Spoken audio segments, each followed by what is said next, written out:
అదే RTV app వార్తల్ని క్షణాల్లో చదివే అవకాశం ఉంటుంది. ఒక న్యూస్ పేపర్, ఒక టెలివిజన్ ఛానల్ మీ చేతుల్లో ఎప్పుడూ ఉంటాయి. రాష్ట్ర వ్యాప్త పర్యటన భాగంగా ఇవాళ నెల్లూరు జిల్లా రావటం జరిగింది.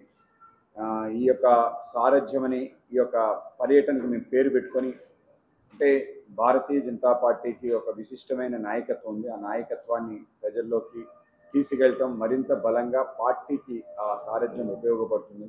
అలాగే భారతీయ జనతా పార్టీ అంటే కార్యకర్తలచే నిర్మించే పార్టీ అని చెప్పి ఈ సారథ్యం పార్టీ కార్యకర్తల సారథ్యంగా ఉండాలని చెప్పి ఆ విధంగా భావించి రాష్ట్ర వ్యాప్తంగా మన తొలి కడప నుంచి ప్రారంభమైంది.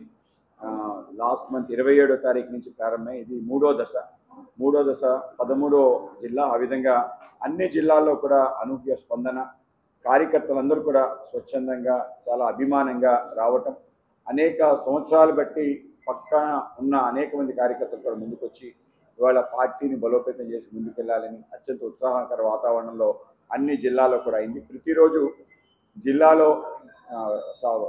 శోభా ప్రాంతంలో ఉండే ప్రముఖ వ్యక్తుల్ని కలవటం, అలాగే ఆ ప్రాంతంలో ఉండే ఏదైనా ప్రధానమైన సమస్య సంబంధించిన అంశాన్ని లేవనెత్తి ముందుకెళ్లే ప్రయత్నం కూడా చేస్తాం. ఆ విధంగా బాపట్లో టొబాకో సంబంధించిన రైతుల యొక్క ఆక్రందనలు తెలుసుకునే విధంగా వాళ్ళ దగ్గరికి వెళ్ళే ప్రయత్నం చేస్తాం. అలాగే టీచర్స్ అందరినీ కూడా కలిసే ప్రయత్నం చేస్తాం. అర్చక వ్యవస్థ సంబంధించిన వాళ్ళు కలిసే ప్రయత్నం చేస్తాం. సంచార జాతులకు సంబంధించిన వాళ్ళని కూడా కలవటం జరిగింది. అలాగే చాలా చోట్ల ఎలైట్ మీట్ పెట్టి అందరినీ కలవటం జరిగింది. దాంతోపాటు ఆ ప్రాంతానికి సంబంధించిన ప్రముఖమైన అంశాలు ఏవైతున్నాయో వాటిని కూడా హైలైట్ చేసే ప్రయత్నం చేస్తాం. ప్రతి జిల్లాలో కూడా ఆ ప్రాంతానికి సంబంధించి ఏ మహానుభావుడు ఉన్నాడో ఆ మహానుభావుడికి కేవలం దండేయటమే కాకుండా ఆ మహానుభావుడి యొక్క జీవితం ఆ ప్రాంతం వాళ్ళని ఇంకోసారి గుర్తు చేసే కార్యక్రమం కూడా చేస్తాం. ఆ విధంగా మనందరికీ అంటే తెలుగు జాతి వైభవాన్ని ఇనుమడింపజేసిన మన పొట్టి శ్రీరాములు కానీ, ఆంధ్ర కేసరి కానీ, యనమల కొండప్ప కానీ, అలాగే కొండా వెంకటప్ప పంతులు కానీ, ఇలా ఈ ప్రాంతం సంబంధించిన అనేక మంది, రాయలసీమ ఈ ప్రాంతానికి సంబంధించి ఎటువంటి వ్యక్తుల్ని తీసుకొని ఆ ప్రాంతాన్ని హైలైట్ చేయడం, వాళ్ళు ఆ ప్రాంతానికి ముఖ్యంగా మన రాష్ట్రానికి ఆంధ్ర రాష్ట్ర ఏర్పాటు చేయడానికి వీళ్ళు చేసిన కృషి ఏదైతుందో ఒక అనితర సాధ్యమైన అనర్వించనీయమైన ప్రయత్నం వీళ్ళు చేశారు. దురదృష్టం ఏంటంటే అది కేవలం కొందరి వరకే పరిమితమే, అది పెద్ద ఎత్తున ప్రచారం కాలేదు. కనుక వాళ్ళ సంబంధించిన జీవితం, ఆ జీవితాన్ని నుంచి మనం ఏ ప్రేరణ పొందాలో, మన ప్రాంతం యొక్క ఉనికి కోసం, ఆంధ్ర రాష్ట్ర ఉనికి కోసం, అలాగే మన భాష కోసం వీళ్ళందరూ కూడా చేసిన కృషిని కొంత హైలైట్ చేస్తూ ఈ యొక్క యాత్ర కొనసాగింది. మంచి స్పందన అయితే వచ్చింది. అందరూ కూడా అనేక రకాల విషయాలు తెలియజేశారు. నాకు కూడా అనేక విషయాలు తెలుసుకునే ఒక ప్రయత్నం కూడా జరుగుతుంది. ఒక ప్రాంతానికి సంబంధించిన కార్యకర్తలతో మమేకమే మాట్లాడటంతో పాటు ఆ ప్రాంతానికి సంబంధించిన విషయాలు, వాటిని ఏ విధంగా మనం ముందుకు తీసుకెళ్లాలనే ఒక ఆలోచన ఆ విధంగా కొనసాగుతుంది. సో నెల్లూరులో ఇవాళ మంచి యాత్ర బాగా కొనసాగింది. అనేక విషయాలు తెలుసుకోవడానికి అవకాశం వచ్చింది.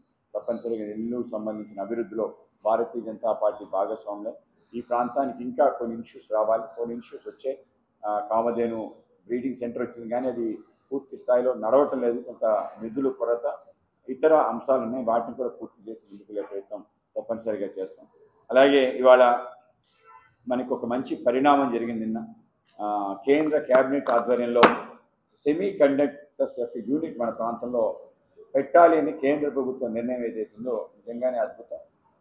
తద్వారా మన ప్రాంతం ఈ యొక్క ఏదైతే చిప్స్ ఉన్నాయో చిప్ మ్యానుఫ్యాక్చరింగ్కి, అలాగే మదర్ బోర్డ్స్, అలాగే సెమీ కండక్టర్స్, ఇతర సెమీ కండక్టర్స్ తయారు చేయడానికి ఒక గొప్ప అవకాశం. 63 కోట్ల రూపాయలు ఒక సౌత్ కొరియన్ కంపెనీ అని ఆలోచన చేయకుండా ఇది ఒక గేట్వే, మొత్తం మన ప్రాంతాన్ని ఇదే గేమ్ చేంజర్ కూడా కాబోతుంది. కేవలం ఐటీ సంబంధించిన ఇండస్ట్రీ మన ప్రాంతానికి వస్తే కేంద్రం దగ్గరికి సౌత్ కొరియా కంపెనీస్ రావటం, వాళ్ళు ఎక్కడ పెట్టాలి అంటే తైవాన్ సంబంధించిన కంపెనీ ఒరిస్సాలో పెట్టడం, అలాగే సౌత్ కొరియా కంపెనీ ఆంధ్రప్రదేశ్లో పెట్టాలి అనే నిర్ణయం కేబినెట్ తీసుకుని ఆ విధంగా రాష్ట్ర ప్రభుత్వం ప్రస్తుతానికి తిరుపతి పక్కన ఆల్రెడీ ఏదైతే ఎలక్ట్రానిక్ పార్క్ నిర్మించిపోతున్నారో దాంట్లో పెట్టాలని నిర్ణయం తీసుకోవడం జరిగింది.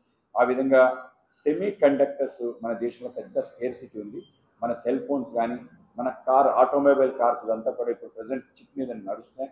దాంతోపాటు మన సెటప్ బాక్సెస్, అలాగే మన టీవీస్ అన్నీ కూడా ఈ యొక్క వీటి మీద డిపెండ్ అవుతున్నాం. తైవాన్లో క్రైసిస్ వచ్చిన చైనా తైవాన్ మీద ఆధిపత్యం చెలాయించిన, సౌత్ కొరియా పరిస్థితి వచ్చినా కూడా దేశవ్యాప్తంగా మ్యానుఫ్యాక్చరింగ్ స్తంభించే పరిస్థితి ఉంది. కనుక దాన్ని అధిగమించాలంటే ఆ మ్యానుఫ్యాక్చరింగ్ మేక్ ఇన్ ఇండియా కావాలని చాలా రోజులు ఎదురు చూస్తున్నాం. ఆ విధంగా మేక్ ఇన్ ఇండియా ఇనిషియేటివ్లో భాగంగా సెమీ కండక్టర్ యూనిట్ ఆంధ్రప్రదేశ్ రావటం గొప్ప పరిణామం. ఆ విధంగా ఆంధ్రప్రదేశ్ దాన్ని ఇవ్వటం కారణంగా మన ప్రాంతంలో ఉపాధి అవకాశాలు పెరుగుతాయి. మన ప్రియతమ ప్రధాని నరేంద్ర మోడీ గారికి నేను మనస్ఫూర్తిగా ధన్యవాదాలు తెలియజేస్తున్నాను. ఆంధ్రప్రదేశ్ కేంద్ర రాష్ట్ర ప్రభుత్వాల యొక్క సహకారంతో పెద్ద ఎత్తున ముందుకెళ్తుంది.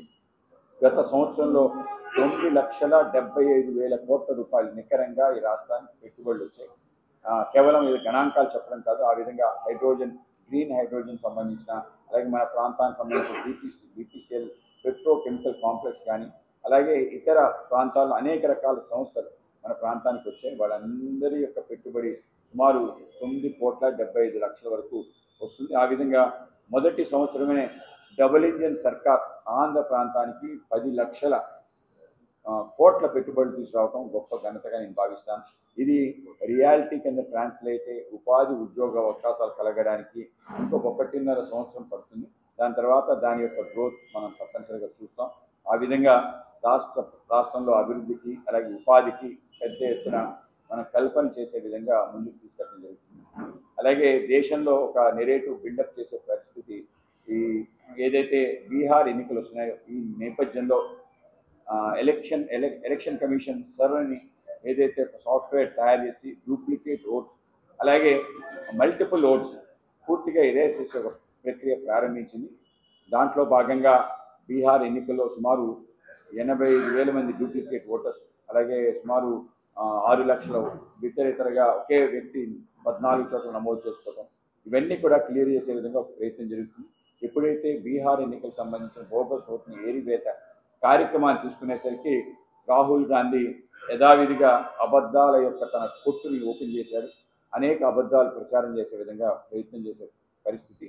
అనేక చోట్ల కేంద్ర ప్రభుత్వం రిగ్గింగ్ చేసి ఓట్లు గెలిచారని చెప్పి దానికి ఉదాహరణగా ఆయన కర్ణాటక సంబంధించిన ఒక అసెంబ్లీ పేరు చెప్పారు. అలాగే ధూలే ఆయన ఒక అసెంబ్లీ మహారాష్ట్ర సంబంధించిన అంశం చెప్పారు. ధూలేలో ఒకే ఒక నియోజకవర్గంలో వాళ్ళకి మెజార్టీ వచ్చి సుమారు 1,30,000 మెజార్టీ 6 చోట్ల వస్తే ఒక చోట వాళ్ళకి 1,43,000 ఓట్లు రావడం కారణంగా కాంగ్రెస్ పార్టీ గెలిచింది. ఆ ప్రాంతంలో బీజేపీకి అతి తక్కువ ఓట్లు వచ్చాయి. అంటే అక్కడ కాంగ్రెస్ రిగ్గింగ్ చేసి వన్ సైడ్ ఓటు వేయించిందా. ఆ ప్రాంతంలో ముస్లిం డామినేటెడ్ ఏరియా కనుక బీజేపీ చాలా తక్కువ ఓట్లు వచ్చాయి. తద్వారా ధూలే అనే కాన్స్టిట్యున్సీని ఓడిపోవడం జరిగింది. కానీ రాహుల్ గాంధీ అనేక అంశాలు మాటికి మాట్లాడుతూ ఒక ఫేక్ నెరేటివ్ దీంట్లో బిల్డ్ చేసే పరిస్థితి వచ్చింది. ఇవాళ ఎలక్షన్ కమిషన్ ఆయనకు సంబంధించింది. తప్పనిసరిగా ఏవైతే మాట్లాడారో వాటి ఆధారాలు చూపించమని చెప్పారు. ఇది మొదటిసారి కాదు, ఎప్పుడెప్పుడు ఎన్నికలు ఓడిపోయినా అప్పుడప్పుడు మాట్లాడే పరిస్థితి వచ్చింది. కేవలం ఎన్నికలు ఓడిపోవడమే కాదు, ఎన్నికలు ఓడిపోతామనే భ్రమ కలిగిన వెంటనే ఈవీఎంస్ మీద ఫేక్ ఓటర్స్ని పెద్ద ఎత్తున జాయిన్ చేసుకున్నారని మాట్లాడుతున్నారు. ఇవాళ మేము ఛాలెంజ్ చేసాం. రాహుల్ గాంధీ ఏవైతే ఈ అబద్ధాల యొక్క చిట్టా తెరిచాడో అతను వాటికి సమాధానం చెప్పాలి. ఆ విధంగా దేశవ్యాప్తంగా భారతీయ జనతా పార్టీ ఆధ్వర్యంలో రాహుల్ గాంధీ చేస్తున్న ఏవైతే అనేక రకాల అబద్ధపు ఆరోపణలు ఉన్నాయో దానిపైన నిగ్గతీసి ముందుకెళ్లే విధంగా ఒక ప్రయత్నం చేస్తున్నాం. ఆ విధంగా రాహుల్ గాంధీ ఒక పనికి రాని ఒక ప్రతిపక్ష నాయకుడిగా మారాడు. ఆయన యొక్క కారణంగానే దేశం యొక్క ప్రతిష్ట కూడా దిగజారుతుంది. విదేశాలకు వెళ్ళి దేశం పట్ల మన సైనికుల పట్ల చాలా నీచంగా మాట్లాడే పరిస్థితి కూడా అవుతుంది. దాన్ని మేము పూర్తిగా ఖండిస్తాం. రాహుల్ గాంధీ కాంగ్రెస్ పార్టీ మొదటి నుంచి దేశ వ్యతిరేక కార్యక్రమాలు, దేశాన్ని తక్కువ చేసే పరిస్థితి, ఈ దేశంలో ఉన్న వ్యవస్థల పట్ల కూడా తక్కువ భావంతో మాట్లాడే పరిస్థితిని మేము పూర్తి స్థాయిలో ఖండిస్తున్నాం. ప్రాంతంలో ఒక 128 ప్రధాన దేవాలయాల్లో దాడులు జరిగాయి. మనకి వేణుగోపాల స్వామి టెంపుల్లో వెంకటేశ్వర స్వామి టెంపుల్లో రథాన్ని తగలబెట్టే కార్యక్రమం జరిగింది. అలాగే ఇదే అంతర్వేదిలో రథాన్ని తగలబెట్టడం జరిగింది. మా యొక్క రామతీర్థంలో రాముని యొక్క శిరస్సు ఛేదం జరిగింది. అనేక చోట్ల అనేక రకాల అపవిత్ర కార్యక్రమాలు అంతర్వేదిలో ఇలా అనేక చోట్ల జరిగాయి. ఈ యొక్క కార్యక్రమాలు ఏవైతే ఉన్నాయో వాటిపైన మేము పెద్ద ఎత్తున స్పందించడం జరిగింది. అలాగే మా పైన కేసులు కూడా సుమారు నాకే 6 చోట్ల కేసులు అవ్వటం జరిగింది. దాని తర్వాత ఆ రోజున డీజీపీ ఈ వీటి యొక్క కుట్రల వెనక టీడీపీ బీజేపీ ఉంది అంటే బీజేపీ డీజీపీ కార్యాలయం చెలో డీజీపీ కార్యాలయం పిలిపించడం జరిగింది. వైసీపీకి తొత్తుగా ఆ రోజు డీజీపీ వ్యవహరించారని చెప్పాం. ఆ విధంగా దాంట్లో కూడా మాకు కేసు పట్టడం జరిగింది. ఈ విషయాలన్నిటిపైన ఈ ప్రభుత్వం వచ్చిన తొలినాళ్లలోనే మేము ఒక సమగ్ర విచారణ జరగాలి. ఏవైతే ఎక్కడెక్కడైతే దేవాలయాలపై ధ్వంసం జరిగాయో వాళ్ళందరిపైన శిక్షించాలని కూడా మేము అడగడం జరిగింది. అయితే దానికి సంబంధించిన కొన్ని విషయాలు చాలా విషయాలు తేలకుండా ఉండడానికి ముఖ్యమైన కారణం గత ప్రభుత్వం వీటిపైన ఎటువంటి విచారణ చేయలేదు, ఎటువంటి వ్యక్తులు కూడా పట్టుకోలేదు. ఇదేంటి అగంతకులు చేశారని, లేకపోతే మానసిక పరిస్థితి లోపం ఉన్న పేషెంట్స్ చేశారని చెప్పి, ఆ విధంగా కొందరు బిచ్చగాళ్ళు చేశారని చెప్పి ఎఫ్ఐఆర్ రాసి అక్కడ క్లోజ్ చేయడం కారణంగా విచారణ ముందుకెళ్ళలేదు. ఆ విధంగా అన్నింటిలో కూడా చిన్న చిన్న కారణాలు చెప్పి వాటిని మూసివేయడం జరిగింది. తప్పనిసరిగా వాటన్నిటిపైన ఒక విచారణ చేయాలని చెప్పుకొని కోరుతాం. ఆ విధంగా కూటమిలో మేము మాట్లాడి ఎవరెవరైతే దోషులు ఉన్నారో వాటికి కఠినమైన శిక్ష ఇచ్చే విధంగా ప్రయత్నం చేస్తాం. అంతర్వేది రథం సంబంధించిన అంశంలో గత ప్రభుత్వం దాడి మాపై జరిగిందని అగ్నికుల క్షత్రియ సంబంధించిన సంఘానికి సంబంధించిన వాళ్ళు, అలాగే మా సంస్థలను నిలిచి పోరాటం చేశారు. మా పైన 38 పైన నాన్ బెయిలబుల్ వారెంట్ పెట్టి అరెస్ట్ చేశారు. దాన్ని కూడా మేము సీరియస్గానే తీసుకుంటాం. ఆ విధంగా వీటిపైన సమగ్ర విచారణ జరిగే విధంగా ప్రయత్నం చేస్తాం. గత ప్రభుత్వం దాన్ని సిబిఐ కూడా ఇవ్వటం జరిగింది, వాళ్ళు కొంత రిపోర్ట్ ఇవ్వటం జరిగింది.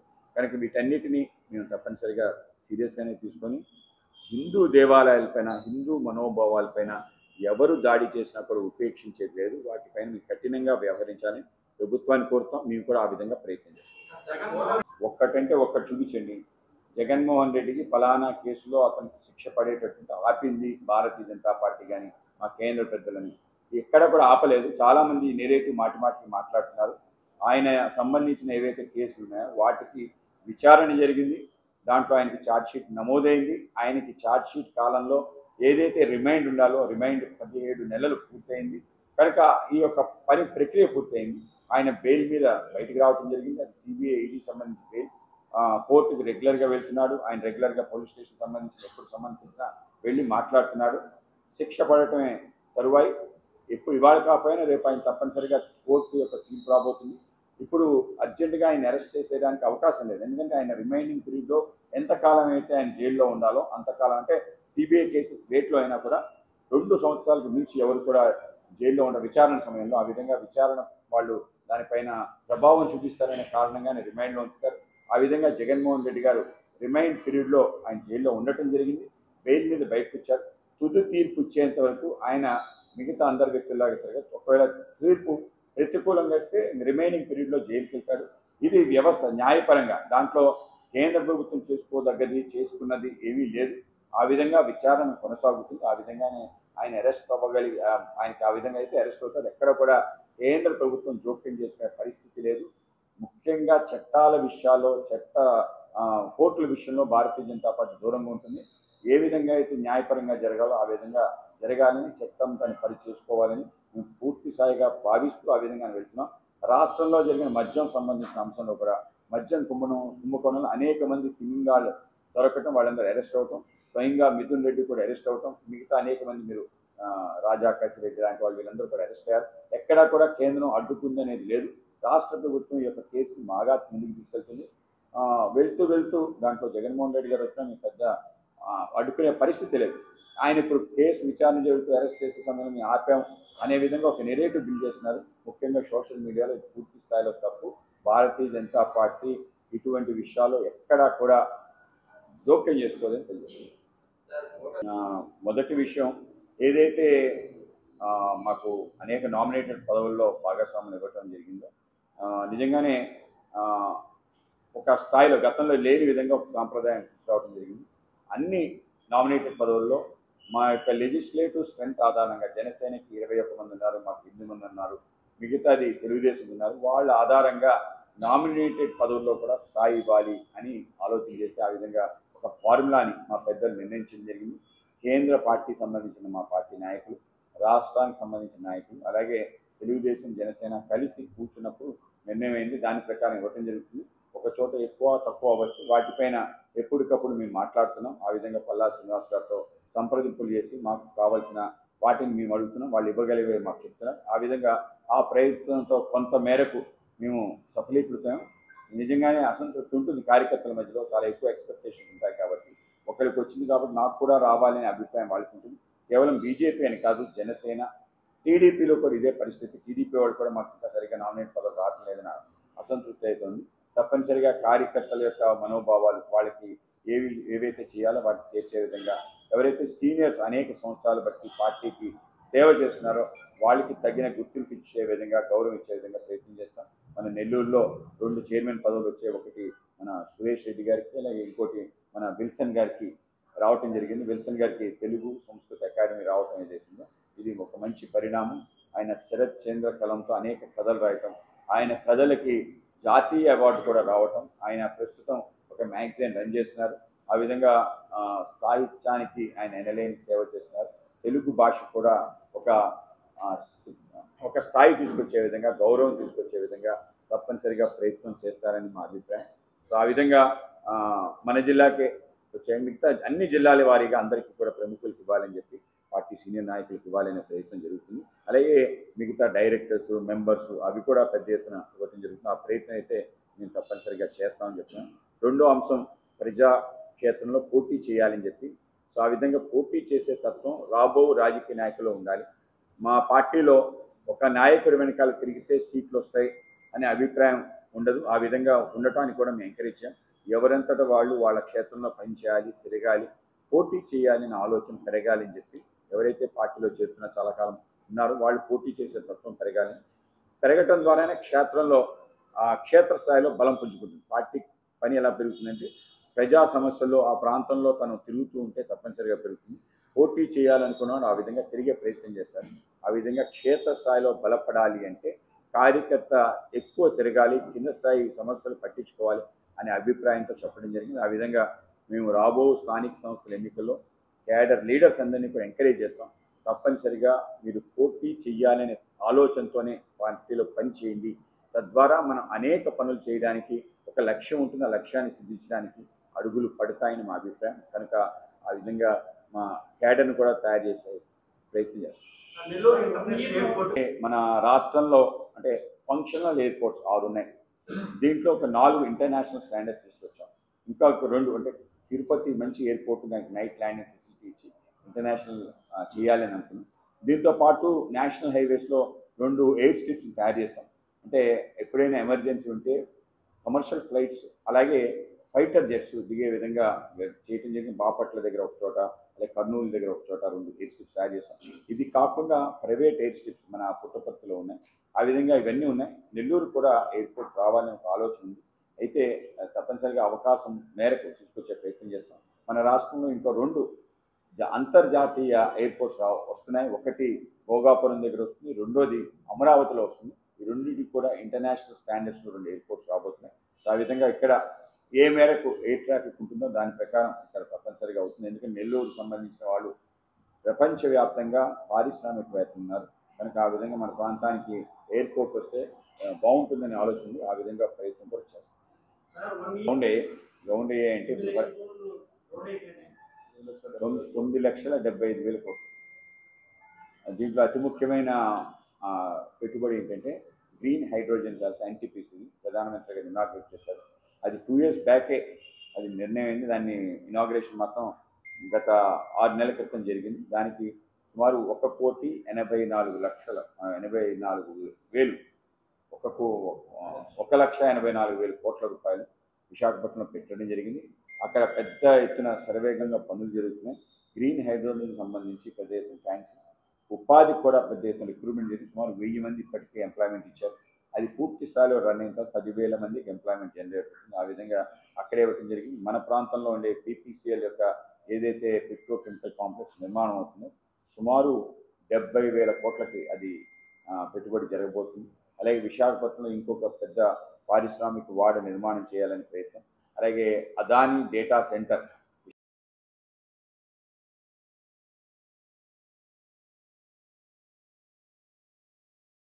మరిన్ని వీడియోస్ కోసం ఛానల్ ని సబ్స్క్రైబ్ చేయండి. లేటెస్ట్ అప్డేట్స్ కోసం వాట్సాప్ ఛానల్ ని ఫాలో చేయండి. అండ్ లింక్ డిస్క్రిప్షన్ లో ఉంది.